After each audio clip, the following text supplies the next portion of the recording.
Hi, Tamalyn. Nice to see you again. Nice seeing you too.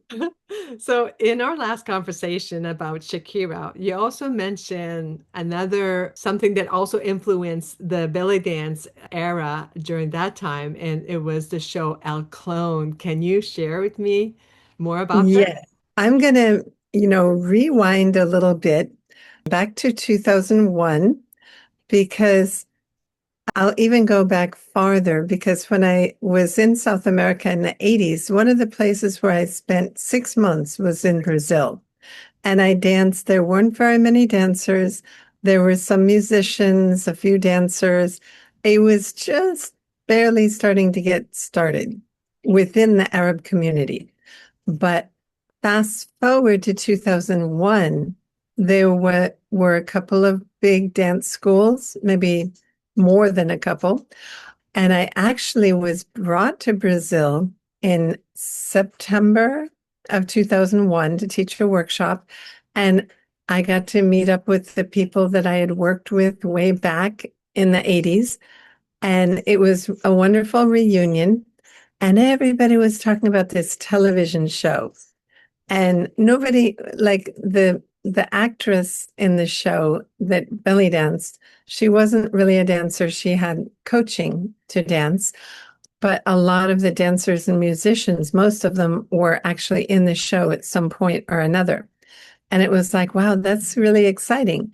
And then I got home from that trip, and in the morning, I got home at night. In the morning, my friend from New York calls me. He's like, turn on your TV. And I'm like, I don't have a TV.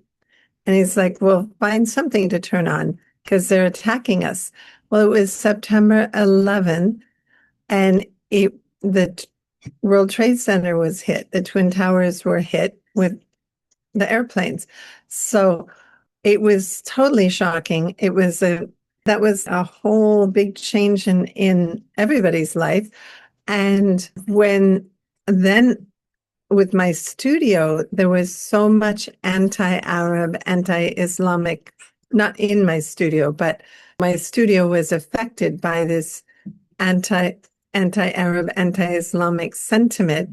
And people didn't want to take dance classes. They didn't want to take belly dancing. They didn't want to hire belly dancers.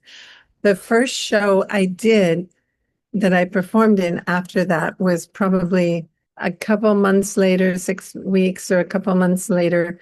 I danced I made the music fusiony with a little bit of Spanish, this album called Amayegueña. I dressed not super, super Arabic looking, but it was a two-piece costume made of an Indian sari. And I danced for a fundraiser for the symphony. When I came out, everybody turned their back and walked out. And I'm like, we are screwed. This school and this business is just not going to last. And we hung on. And then by December, the phone started. I closed for the holidays. All my calls were transferred to my cell phone. My cell phone was ringing off the hook. Everybody wanted to take classes, just like the classes sold out. They were full. And I was like, what is going on? I'm talking about two beginners classes a week. And then throughout the week, there were numerous intermediate advanced classes. So I was like, wow, how is this happening?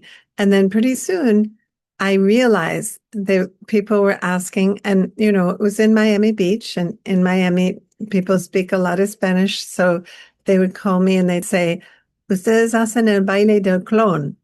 Do you guys do the dance of the clone? And I'm like, the dance of the clone, that's the name of that Brazilian TV show.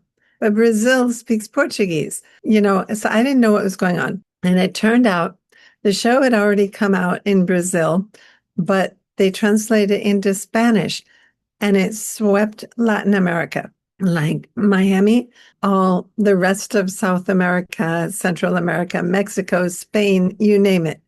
People were going crazy about the clone. In Spanish, it was el clon. In Portuguese, I think it was o clon or o clone, something like that. Anyway, it was a soap opera. They call it telenovela. that happens that plays like 5 nights a week. And it has a story. It goes on for 1 year and then it's finished. So this show was about a Moroccan woman who falls in love. I was so busy, I didn't ever get to really follow it. But as I understand, this Moroccan woman was in love with a Brazilian man, but forced to have a arranged marriage with a Moroccan man. And it's very dramatic. And then the Brazilian man has himself cloned. He dies, but he gets cloned. And so the son, not the son, but the clone of him, the younger version, falls in love with her after she's much older than him and married. So it's very dramatic. And it showed a lot of Moroccan culture, Middle Eastern culture, Brazilian culture, all kinds. Some of it may have been actually filmed in Morocco. I'm not sure. It looked really Moroccan.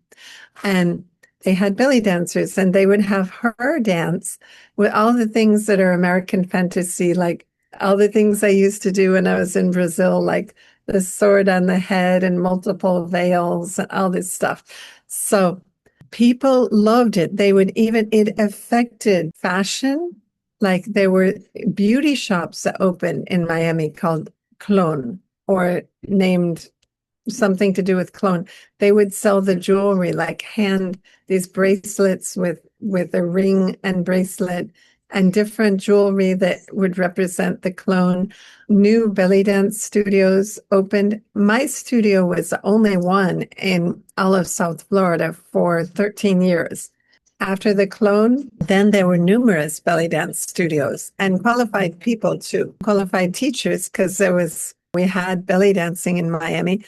And I ended up with having actually to take over more spaces. I had my studio and my little office and a little cupboard full of hip scarves and CDs that I sold. I ended up opening a shop in the studio, having a big office, having a second studio on the next door. So it was just busy, busy, busy.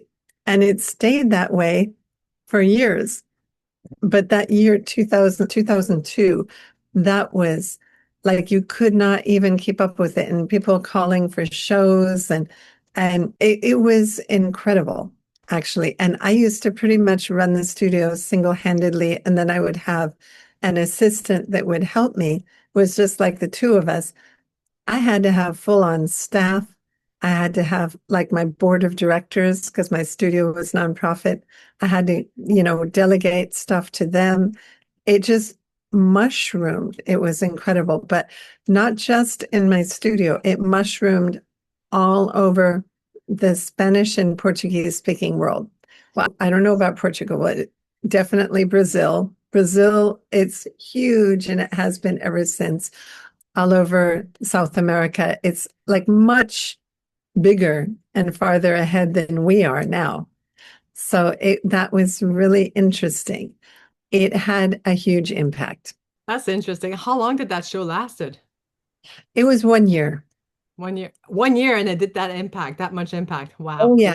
That impact started within, okay, I think it came to Miami in December of 2020 or 2001 when I thought we were done.